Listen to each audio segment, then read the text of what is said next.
Annie. How are you? Oh, good. How are you? I'm good. Thank you for coming. Yeah, of course. For showing up 1 minute late. 1 minute late. I am so sorry about that. Welcome to, is this still a good time? It is a good time. Oh, perfect. Because that's what I always have to ask. I Because know. we ask 100 times a day and we never ask each other. I know, right? Yeah. I'm Are excited. you still opening for opportunities? Are your eyes and ears open? Is that what we used to say like a million years ago? Are you open to new opportunities? I was just going to see if you're open for new opportunities. Yeah. Day one is over. So I like to start every podcast. We talk about the recruiter breakdown. Yeah. Which is really named that way because we are always on the verge of a breakdown. Listen. And we usually take on a real topic. But I feel God. like right now, as everyone is just like sweaty and going home and tired, I really just want to break down, how was your day one? It was actually really, really well.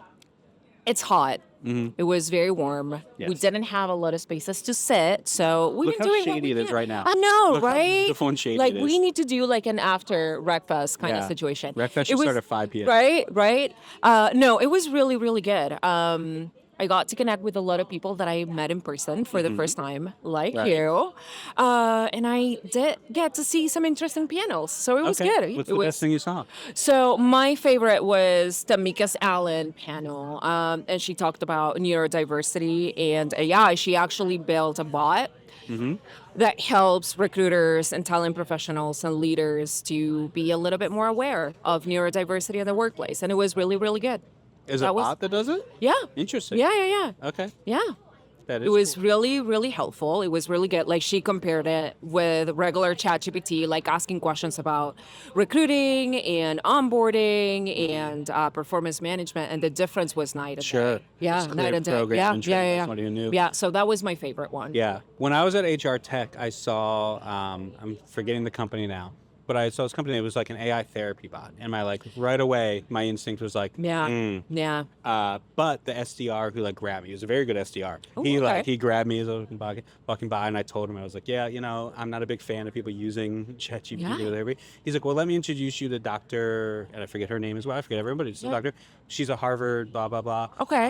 And I came over, and she was like a Harvard professor, published psychiatrist who built and trained the AI herself. Oh, okay. And she was like, demo it. So I went in, I Did it work? demoed it.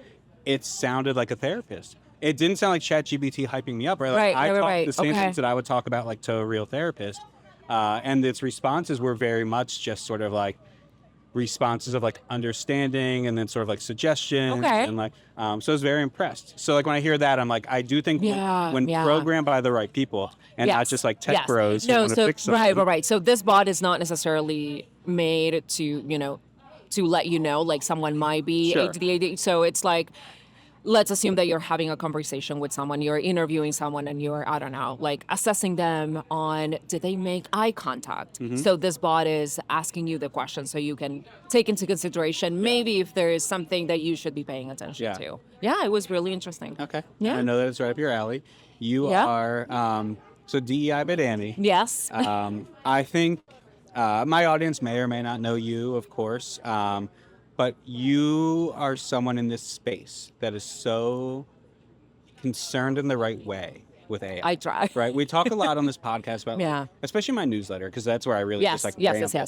But we talk a lot about just the AI tools that are there and how they're really trying to solve and how nobody's really stopping to think and kind of dig in. Yeah. And we had a one-on-one, right? We sat down and we talked about AI tools building, and you brought so many ways to sort of look at it. And it's a sort of reminder, I think, for recruiters that it's we shouldn't be running from these tools or even this tool, but we should just be testing them appropriately. Testing them and making sure they work and making sure that they were built, as we were just talking about, by people who know what they're talking about, that, I don't know, some ethics was involved in the process, equity was involved in the process. I was not going to name names, but I was actually talking to someone who was building an AI product for interviews, and one of their selling points is that they're using the same technology that the government is using to track terrorists. Okay.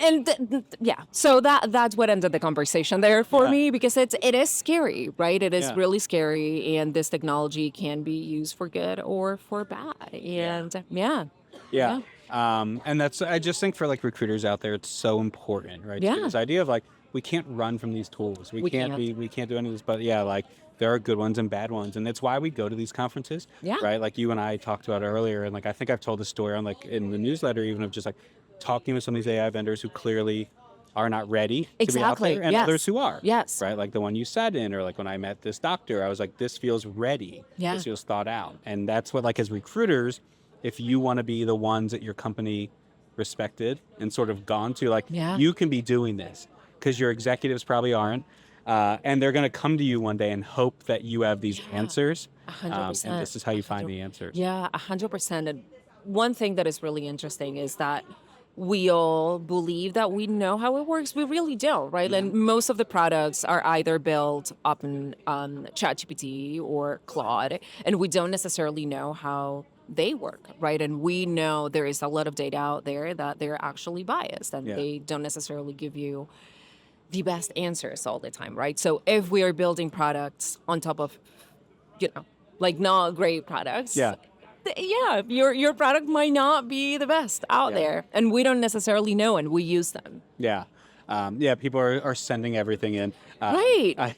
And we're uploading our candidates and employees' information without any consideration for anything. So fun times. People are uploading their kids' pictures to make a funny cartoon out of it, and then all of a sudden their kid is showing up in a Soro video, and they don't understand what's happening. And they don't know why and how. So for me it's really worrying. But as you said, like we cannot escape it. It's pretty much everywhere. Like every tool has AI now. Yeah, we have to vet it. There are tools here that literally you walk by and it just says like AI solutions to TA. I'm like, what does that mean? All of them. Like, what is that? All of them. What solution to what? Like to what? Why are we doing this? Like for me, the first question that we need to ask is why and what are we trying to solve?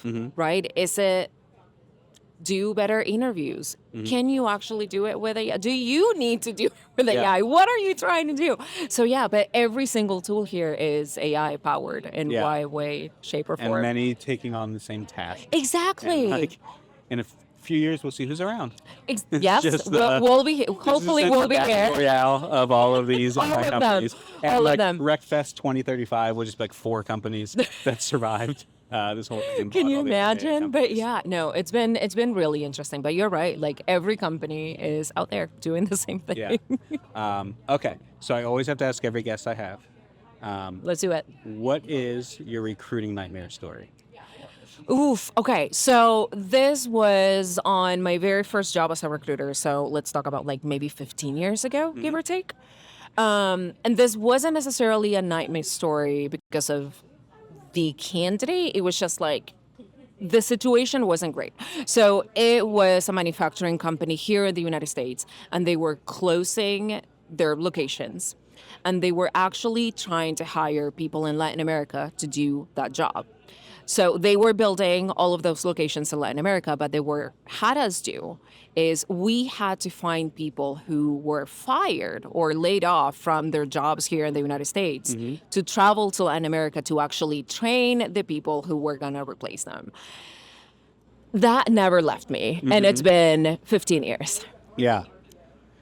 So, not great. So they knew they were getting laid off and had to go train their replacement. Okay. Yeah, go train your Free trip replacement. to Latin America, I guess? On the way maybe I don't know. Little company paid vacation on your way to Nothing. So not a great time. Not a great time for anybody. Not for the recruiters doing the interviews, not for the candidates, and not for the people being hired. So So they were training. Were they interviewing too? Were they like in charge of? Yeah. Okay. So the whole thing. Yeah. We've all put people through interviewing their. How do you even go through those conversations? Yeah. Like as a recruiter, like what is your sell point? Like how do you sell that role? Yeah. There's no sell, right? There is no sell. It's literally, are you going to do this job? Right. Which I assume if you're doing do you this, need a job so badly that you want to go back? You will take a job for somebody who would do this. Right. No. So that never left me, and it's been 15 years. Okay. So no, great. Yeah. There's very few. So like I love asking this question because there's very few stories where like I'm not like, oh yeah, I was at a company where like this happened. Like I've never had that happen. Okay. Am I the first? That is the first I've heard of sending people you were laying off to Latin America to interview people to replace them on a new team. Yeah. Now I did at one point in my career build an offshore team that we had to set up in another country, go through all the legal work that like the company company didn't want to do that part. They were just like, post the job and start interviewing. I'm like, have we figured out how we're going to pay and hire No, these people? 100%. No, they'll be contractors. Okay, cool. Yeah. So we did build this all up, hired 15, 20 people to it, and then they just decided they didn't really want. Oh my God, no! Like, yeah, you know what? This is more work than we realized it was going to be. Oh my God! Yeah. What happened after? Do you know? I left. You left. Amazing. Yeah. I left before that's the best conclusion. Yeah, the best solution in there. No, insane. I left and I put on my resume how I did that. Right. Yeah. How I built 100%. Yeah. Yes. Okay. As we should. The final thing I always ask everyone. Yeah. Typically these interviews are much longer, but we're doing 50-minute speed rounds. Yes. But the reason I started my newsletter, the reason I started this podcast is because recruiters are hanging on by a thread. They're struggling. It is hard out there. Yeah. I don't think you actively recruit anymore. Not anymore. I haven't done it in about like 2 years, give or take. Yeah. But even in the last 2 years, it's been hard. Yeah. How do you cope with what this world is like, right? The hiring world, the real world. Like, how do you cope and build a community? Can I answer that I don't? I do not have. I do not You know don't cope. how to cope. No, I don't cope. Yeah. I spend a lot of time online. Mm-hmm.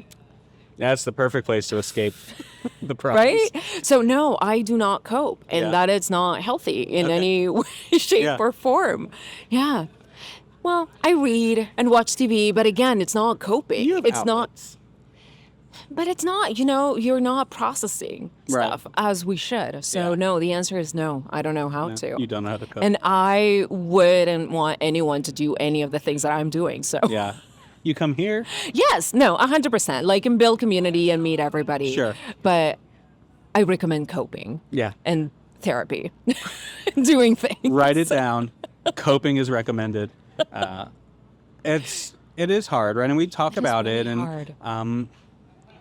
For a lot of people, the cope is just continuing on. Yeah. Just like you wake up and you go to work. Yeah. And like, this podcast, the news are like, this is for the recruiters who show up, who keep doing it, the internet hates us, and hiring sucks. And we do it because we really like it. Apart from, of course, it's our job and the things that we do, but we like it. Mm-hmm. It's really hard to be a recruiter. Yeah. We don't give ourselves grace enough. Yeah. No, that is why we're doing this. Yeah. Danny, this is amazing. Thank you for coming. It was so exciting that we got to meet today. I know. Tomorrow you are hosting and speaking. I am speaking tomorrow. We are talking about allyship. So we are hoping to teach recruiters to be a little bit better human beings when they interview and when they work with hiring managers and talent people in general. Yeah. How to be a better human. How to be a better human. How to be more intentional with it. Thank you for coming by. Of Thank you course. for sticking around late. Of course, it was great. I know Look at everybody this. It's the best This place. is actually the best time of the day. It is the Like, best I wish time. I could just like do Yeah. RecFest right now. Watching all the vendors leave. Watching people like, when is this booth shutting down? I know, right? Like they're trying to kick us off. Don't worry, we got one more interview to do. Oh, no way. But thank you. All right, I'm excited friend. to see It you was talk. great seeing you. Yes, follow Danny if you don't. Yes, LinkedIn please do. Top Voice. Yeah. Recently, right? Yeah. I want to say like maybe 9 months ago, give or take. Yeah. Every now and then you'll complain to me about like, oh, the LinkedIn algorithm doesn't like I do. enough love. I'm like, you have the Top Voice badge, so that's more important than anything. Maybe it is, but I like to complain anyway. Yeah. See, another way of coping. Another That good it's not complaint. really coping. Yes. Okay. Thank you. All right, friend. Thank you. It was great seeing you. Yes.